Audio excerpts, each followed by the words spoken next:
Hey, everybody. It's Tanner the Ghost here with my second podcast. And if you listen to the first podcast, you will know I do not script these. These are completely just off the cuff. And I'm just going to talk about whatever I want because, well, I'm doing this alone, so I can do whatever I want. Anyway, so I've been giving it some thought and I've been thinking, what really interests me personally? And honestly, um, talking. I find myself talking to absolutely nobody. I'm just alone in my house talking to nobody. And I figured, oh my goodness, I made a podcast a while back. Why not just talk to nobody into a mic? So that's what I'm doing. And all right, so I'm gonna just go. We're nearing the end, maybe, of at least the first year of the COVID-19 pandemic. It's March right now when I'm recording this. And, you know, it's just crazy to think about where we were a year ago. A year ago today, to the date, I had to quit my job and in retail because it was so dangerous, being so close with people. I worked at an independent retailer, so it was a very small shop and we were very close quarters, and it was really hard to keep with the CDC guidelines. So I just had to bow out and tell them that I just didn't feel safe. And it's really interesting to see what has happened in this last year. It has been tumultuous, I think, for everyone. Very unprecedented, hectic times. And where I am now versus where I was a year ago is just this insane difference. And I got really health conscious this last year. I just started eating right, drinking a lot of water. I started watching my sugar intake and my carb intake and my dairy intake. I just worked out every single day. I really focused on getting enough sleep, on maintaining my hygiene, on cleaning the house in ways that I've been saying for years. When I get a minute, I need to do this. Well, this last year, all I had was time to do the things that I have not had time to do. So I just organized stuff, cleaned stuff, washed stuff, straightened stuff, vacuumed, dusted, got rid of stuff, reorganized stuff. Um, my living space is looking so much better than it was. Um, I have been really monitoring and documenting my mental health during this entire thing. Every single day, I've been journaling and really keeping accountability for my actions and reactions, practicing mindfulness. It's just been really different this last year. I've made an astronomical amount of artwork. I've filled up, I mean, just from what I'm looking at, where I am sitting right now, I can see 4 sketchbooks that I've filled up, and that's not all. I've been doing art commissions.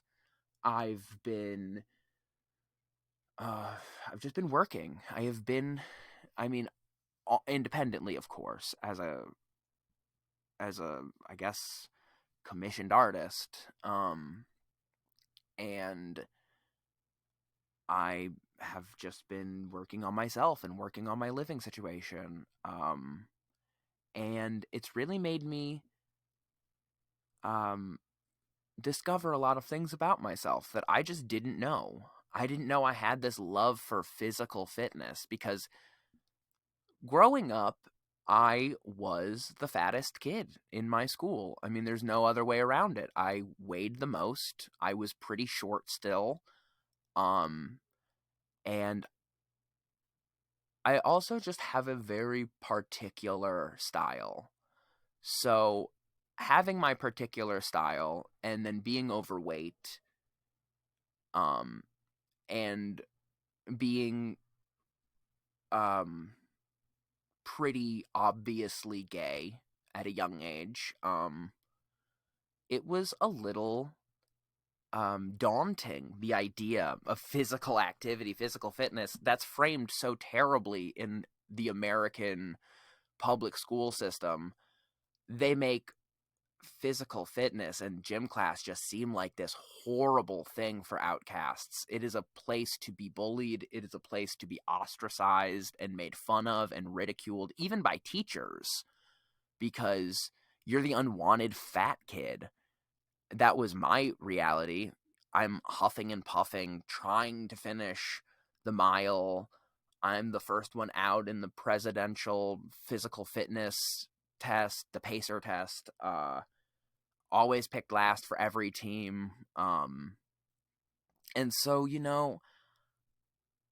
it just wasn't something I gave a shit about. All of these sports fans are like cult members cheering for some team that they don't even know, that don't even live in that state, that don't even go to that school, that don't even care. Um, it always seemed so bizarre, like a waste of perfectly good energy. Um, but then this illness started spreading, and I was like, oh shit, I really need to get on my health, and I need to work out. I need to, you know, do some crunches, jog, whatever. I have a bunch of stuff I do, but you know, and I just really found that it I have a lot of angst in my body, like I just have a lot of like emotional turmoil, and it really does help channel my frustrations, my anger, because I have anger problems, and the physical fitness just fucking totally positively channels all of this anger and angst that I have built up. And it's like the only positive form of self-harm, because working out hurts like a motherfucker all the time. I mean, you don't want to go too hard, but even if you're not going too hard, getting your heart rate up is uncomfortable for anybody. And doing that, it's like self-harm. It feels like self-harm. It feels like I'm hurting myself. But then to find out that I'm actually doing good, well, then yeah, my grown-up emo brain loves that.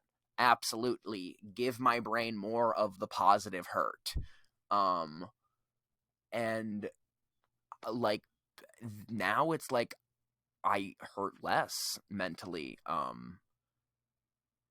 It's really interesting how much just diet and exercise really can change things for you. At least how much it did for me. um I eat a lot of vegetables now. I try to get as many vegetables in my body every day as possible. That is also what she said. But I would say that now with every meal, vegetables are the main star of the show if I can help it. Or fruit, but like, or nuts. The only carbs I'm trying to really take in are things like rice, and like actual oats and grains, and not processed things like breads. And I'm trying to avoid things that come, prepackaged in bags. And you've heard all these things before.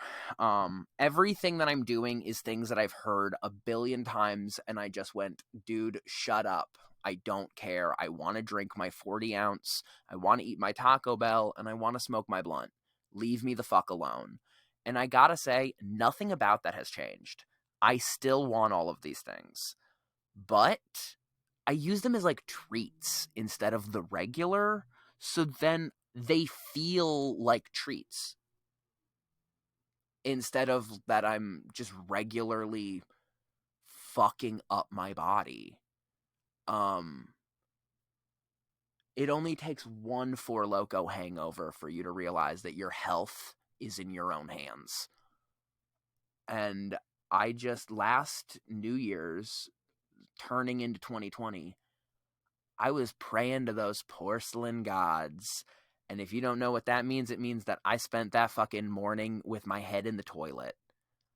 I was throwing the fuck up at someone else's house that I'd never even been to before. Like, oh goodness. I just cannot really be like that. And it's not even like an alcohol thing, which I'm not really into alcohol. Um, just because it can get completely out of hand. Um, and every time I get drunk, it's like I have the horny flu. Like, I'm sick as fuck. I can't see straight, and I want to fuck everything, and it's awful. I hate being drunk. But also, I didn't realize just how much weight it puts on your body. Oh my god, there are no nutrients in alcohol. It's just poison and carbs. Holy shit. So it's like once I stopped, because I haven't drank like this whole fucking pandemic, like really anything. So it's like, wow. Working at a bar and working in like retail and stuff, you're just, you're around people who are drinking, who are smoking cigarettes, who are, when you work in food service, the way you're getting a break is if you smoke cigarettes.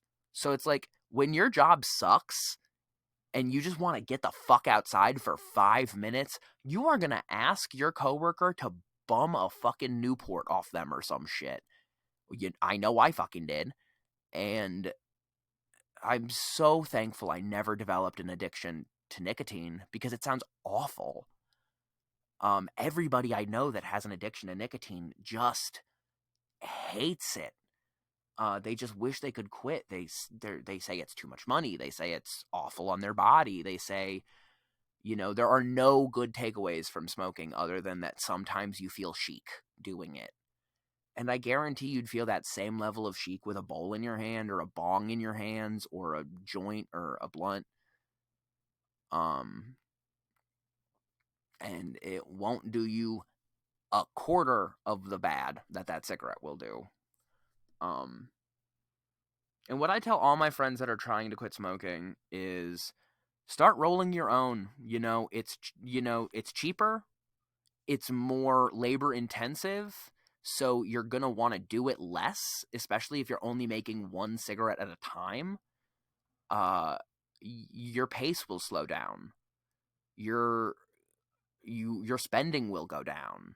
You'll get a taste of what it's like to not for smoking to really just be not worth it anymore. And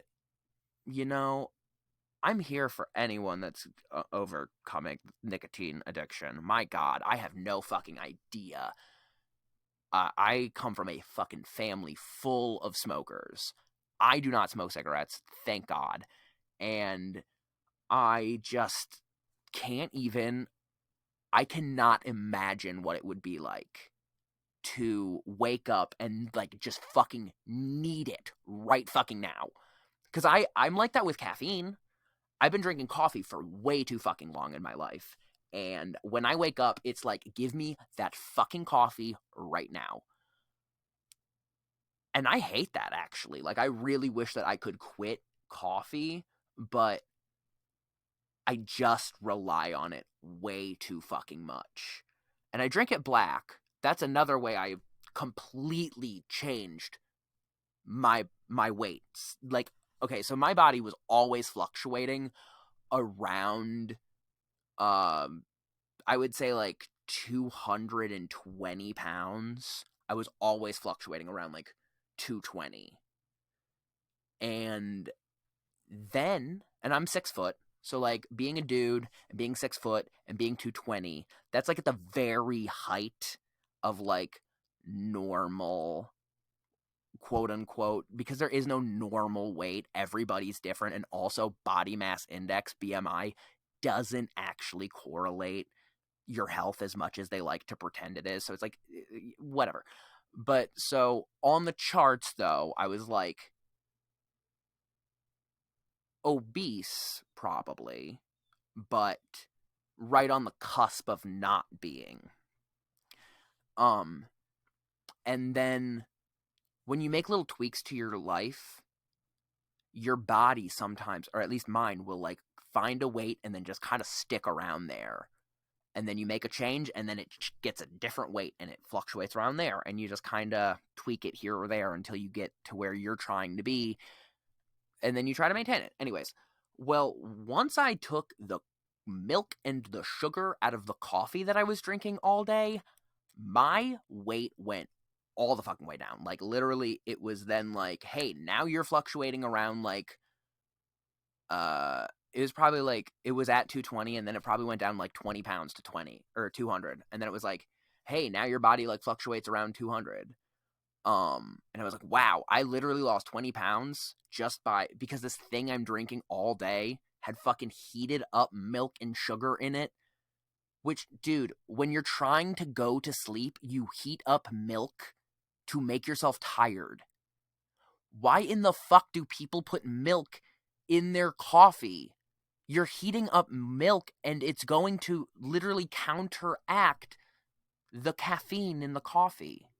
Now you're adding sugar to the mix. Now sugar gives you a sugar crash. So like it is literally aiding in the milk making you tired and the coffee not doing its job. But then also, coffee has a lot of oil in it because they're beans, and beans are very oily. If you've ever made like a bean soup or a bean dip or something, you know you have to account for a lot of the oils that come out of the beans. And the coffee beans are no different. So if you drink black coffee, you'll know there's like a patina on top of it, and like you can kind of see the oils, and you're like, oh wow, this is an oily beverage I'm drinking. Which that sounds fucking disgusting. I'm so sorry I just put that into the universe. But when you mix milk and sugar with the oils and the acids that are in the black coffee, it just basically creates a clusterfuck in my personal body, which I wasn't even aware of until I took it out of my life. And I was like, holy shit, I've been dealing with some turmoil in my guts, dude. And I didn't even know it. But now that I drink black coffee, it like wakes me the fuck up.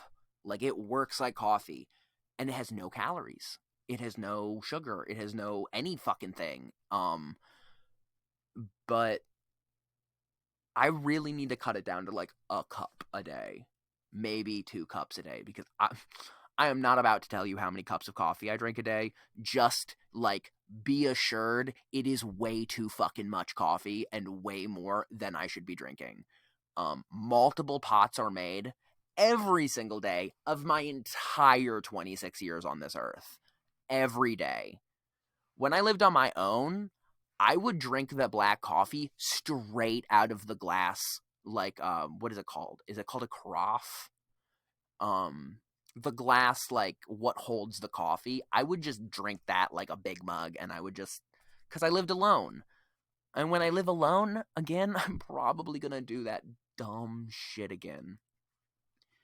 But who out there likes coffee? And how do you take your coffee? How do you like it best? Because I really prefer medium roast, black, with nothing in it. But I did try some coffee with oat milk the other day, and it was bomb. It was so good. It doesn't get light like you're adding dairy, like it doesn't get blonde, but it it tastes just like it was like super blonde. So it doesn't really, but I would try other milk alternatives because as I'm getting older, I'm realizing that I'm experiencing more lactose intolerance, which it sucks. I love lactose. I do think that dairy does a body good.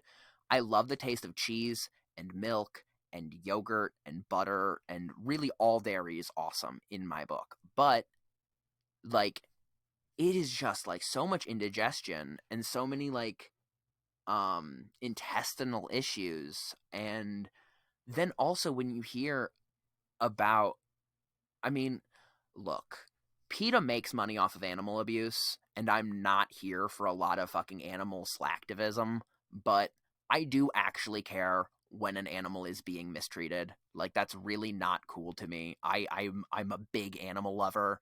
I like animals a lot. They're all very precious to me. I think animals are very, very special.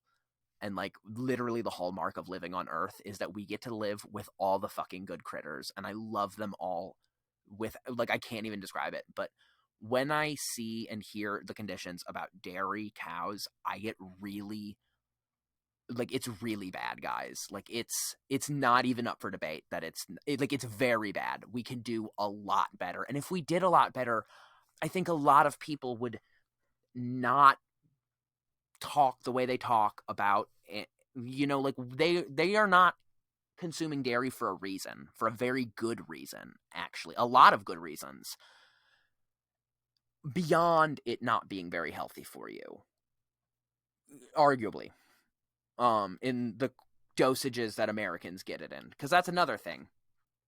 Americans take in dairy way more than other countries. It's not that other countries do not like dairy. It's that they are not putting cheese on salads, dude.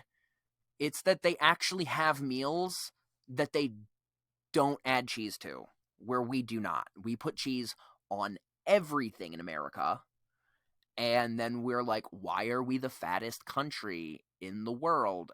And, well, dairy is a bunch of complex sugars from an animal's body that they give to their young to make them big and strong, and those enzymes are very good for us in small dosages.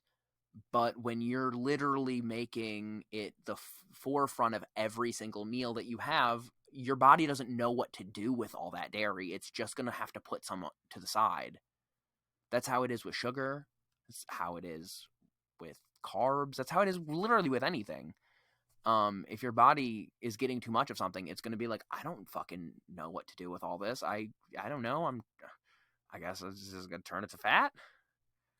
And the fucking the gag of the whole season is that sugar, your body needs like no sugar, and sugar is in everything. So when you eat processed stuff and it's made with a bunch of sugars, your body goes, hey, I don't need all this shit, so I guess I'm just going to turn it to fat.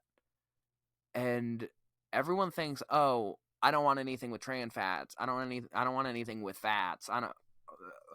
Oh, well, that's good because it's a good fat. That doesn't make any sense. Like, fat doesn't make fat, okay? Sugar makes fat. And sugar companies paid a bunch of hush money to redirect the public eye into thinking that fat made fat, when in all reality, sugar makes fat. And if you cut a lot of sugar out of your life, very, I don't want to say bland, but things that you would have not thought were sweet before are really sweet, and things that you normally went to are like way too fucking much sugar. And it's really weird how your body just completely gets used to a different diet. My body is very used right now to like green leafy vegetables, white meat chicken, fish, rice. I eat a lot of like cabbage and zucchini and celery and carrots and asparagus and sweet potatoes, onions, garlic, obviously. Onions and garlic go in everything. And then, fruits like grapefruit, apples, bananas, oranges, whatever. Whatever the store has. Because the pandemic's been crazy and they never have everything. I'm trying to get my folks on board with like beets and parsnips and turnips, but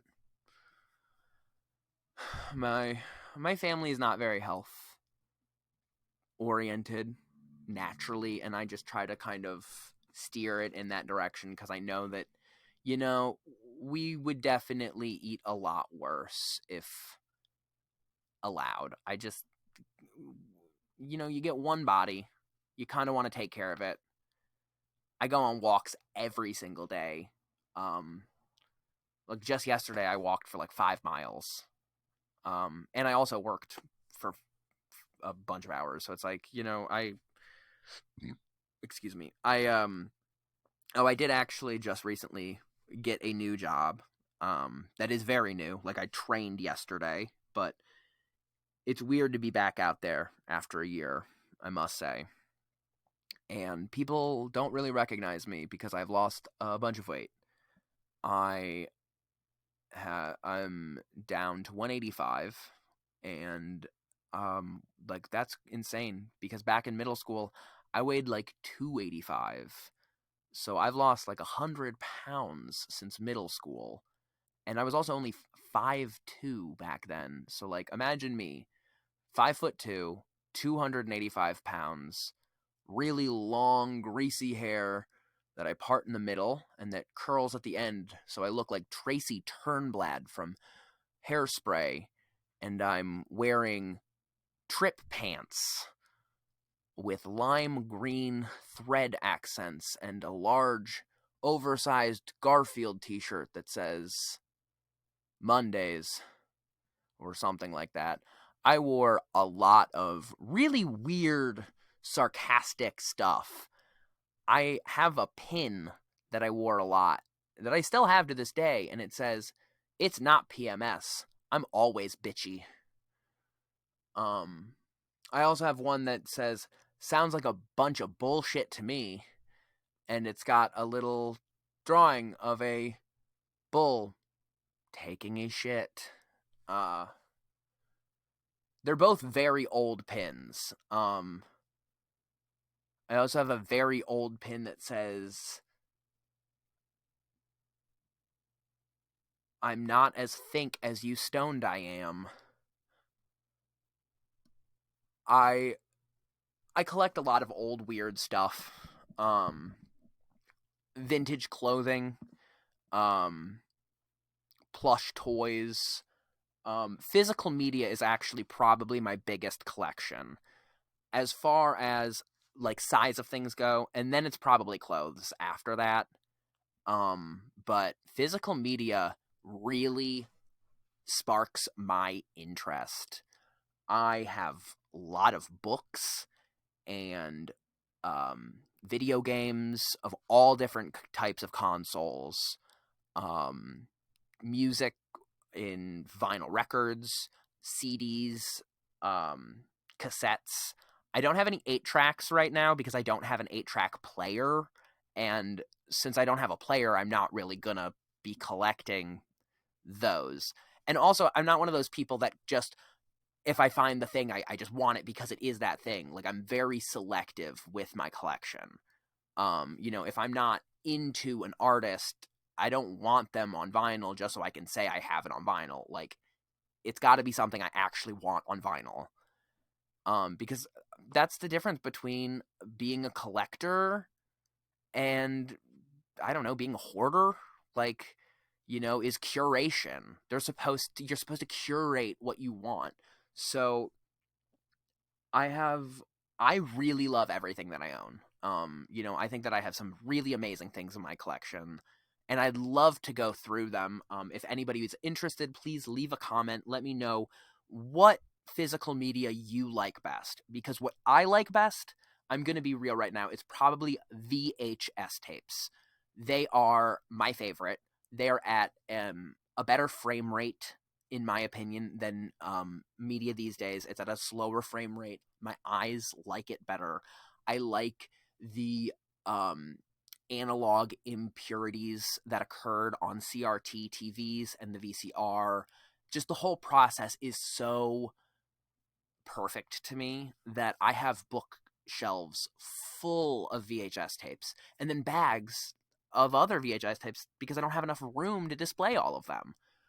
Um, I just love them so much, and there's nothing more cozy than like chilling at home, watching like an old cartoon on like a giant square TV.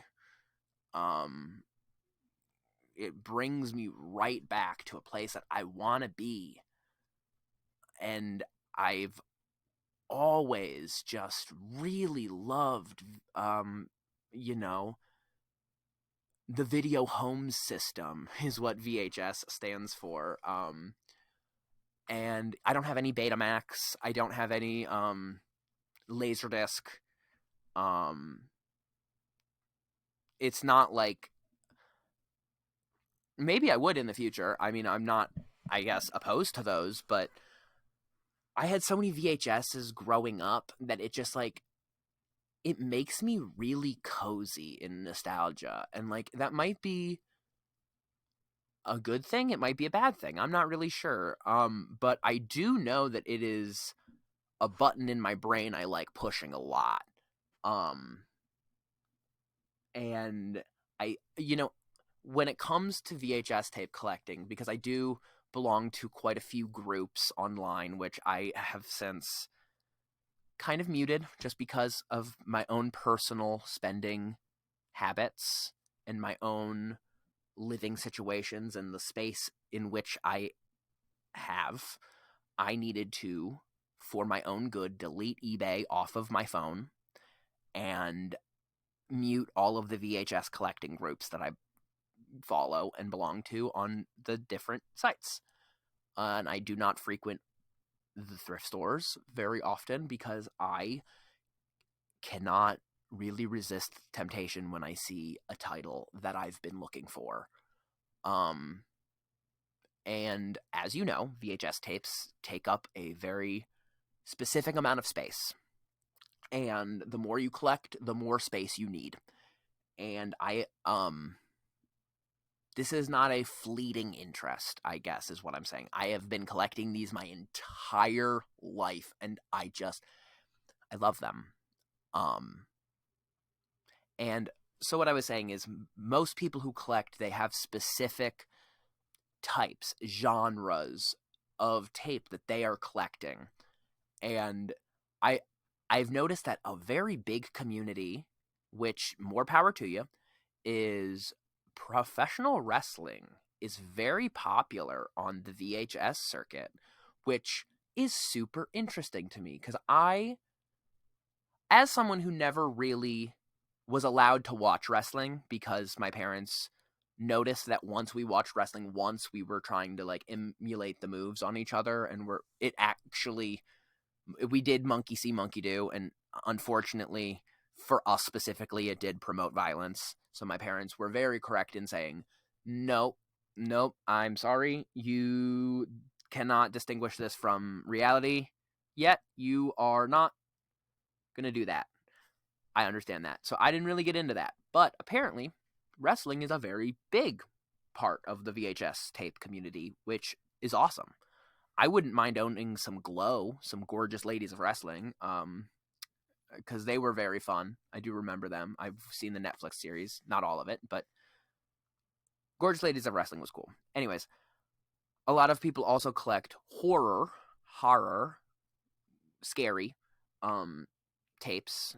That is a very popular one, with the campy B movies and the over the top ridiculous horror. And those are fun. But my specific niche genre that I love, that I cannot get enough of, that I just want so much of, and that I just like look at and think about and like just I love is children's media. I Probably because I was a child when I watched these things, but like I cannot get enough of cartoons and children's shows and anime and family movies and like Disney Channel original movies and just I mean like yeah, I love my VHS tapes of like you know R-rated movies, PG-13 movies, but like it does not feel the same as my VHS copy of Osmosis Jones or Goosebumps or my orange Nickelodeon Snick tape that has the Are You Afraid of the Dark episode with Christopher Lloyd of Back to the Future fame in it. I mean, those, they feel different. I have a Hamtaro tape. I just those are very special to me.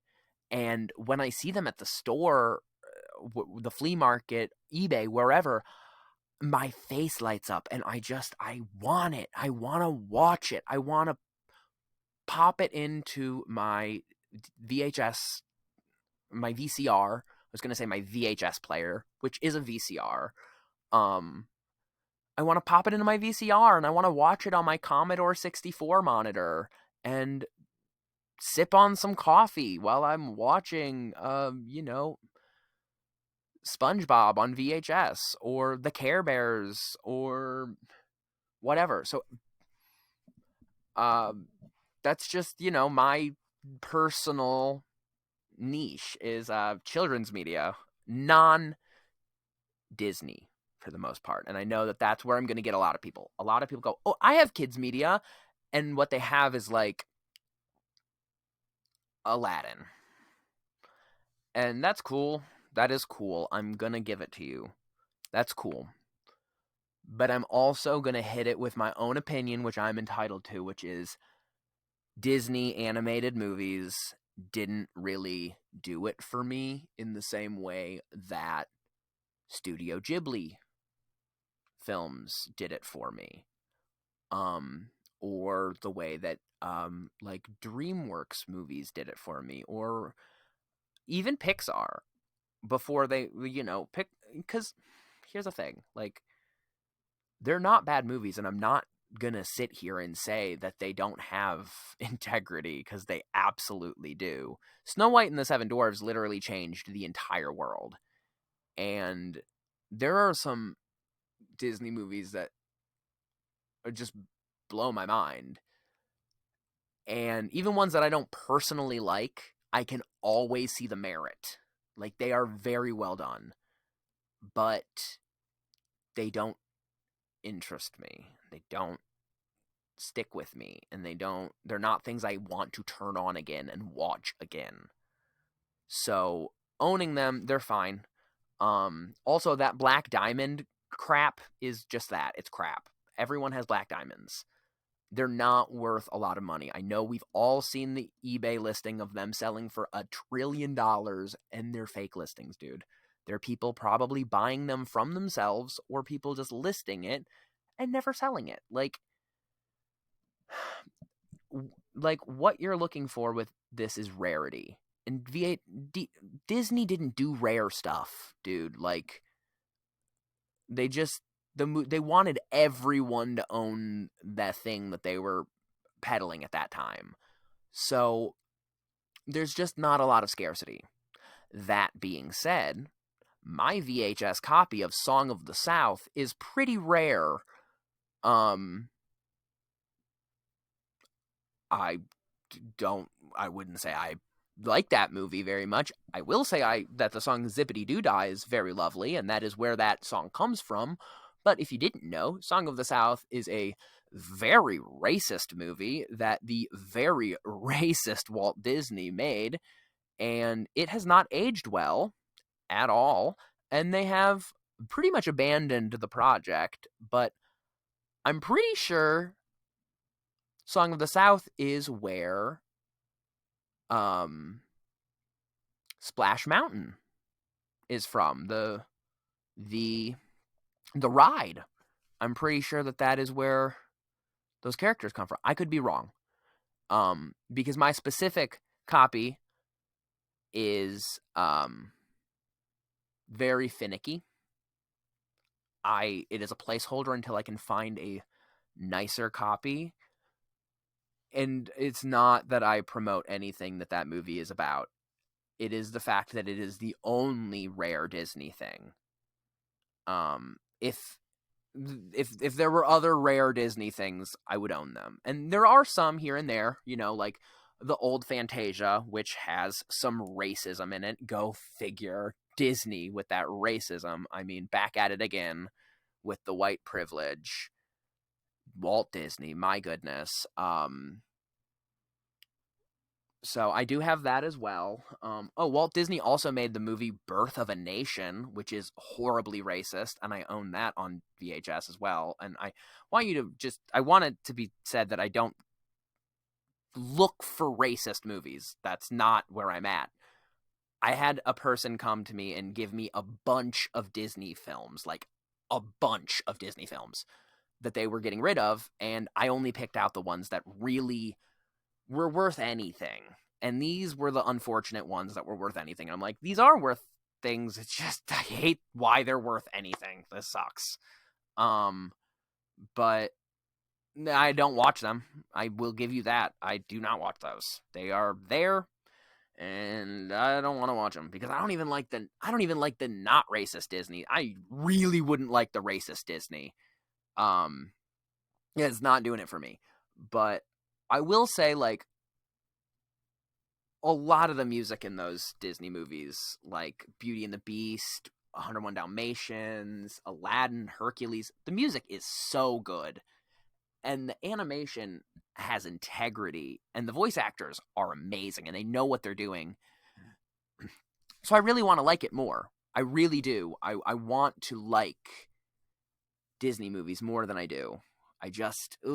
They don't. I want to rewatch The Iron Giant. And I do not want to rewatch The Aristocats. I don't know why. Because I like cats, and I don't like giant robots. So it's like, I don't get it. I wish as much as you that I enjoyed the thing. But Pixar movies are great. Finding Nemo, Monsters Inc. Those are great. I will say Lilo and Stitch was a very, very good film. One of the few Disney movies where love, like romantic love, was not at the forefront. Which I think that might also be a reason why I'm just like weirded out by Disney. Was it's like, why are you pushing their romance on me? Like, I don't give a fucking shit who they love. I just don't. And that's how I've always been. Like, romance is so overplayed in like every piece of media. It's like, wow, I get it. I don't give a shit. Like, what else? And with Disney, a lot of the times it's like nothing else. It's just the fact that they loved each other so much. And that's probably why I'm very attracted to Studio Ghibli movies, is that's not anywhere in sight, dude. They have complex relationships with each other that are not just being hot for each other. And I don't know. But that being said, I do own more Disney VHS tapes than I would like to admit, just because they're very available, And I've even got some that are less common, like the live action ones, like Pollyanna and Fly Away Home. I even have the live action movies about like the athletic chimps and stuff. I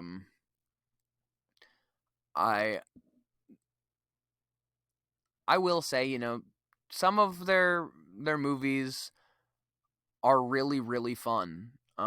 Even though I don't particularly favor them to other ones, I will give it where it's due and, credit. Y'all make some entertaining movies sometimes. I really liked the live action Disney Channel original movies growing up, more so than the animated features. Like, I really loved Halloween Town.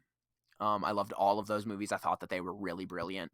They have Debbie Reynolds in them. You can't really go wrong when you have Debbie Reynolds in your movie. Like, that's Princess Leia's mom. she's a bad bitch, and she was so good. Like, she made those movies. I mean, look, there are no flaws in the Halloween Town movies. I also really loved. I liked the spooky stuff. I really liked Don't Look Under the Bed, which I've never been able to find either of those on VHS. I would buy those for sure. I actually had a home recorded VHS tape copy of Don't Look Under the Bed, which I have not been able to locate for many years, and I think we might have given away at a yard sale, which would make me very sad. But what are you going to do?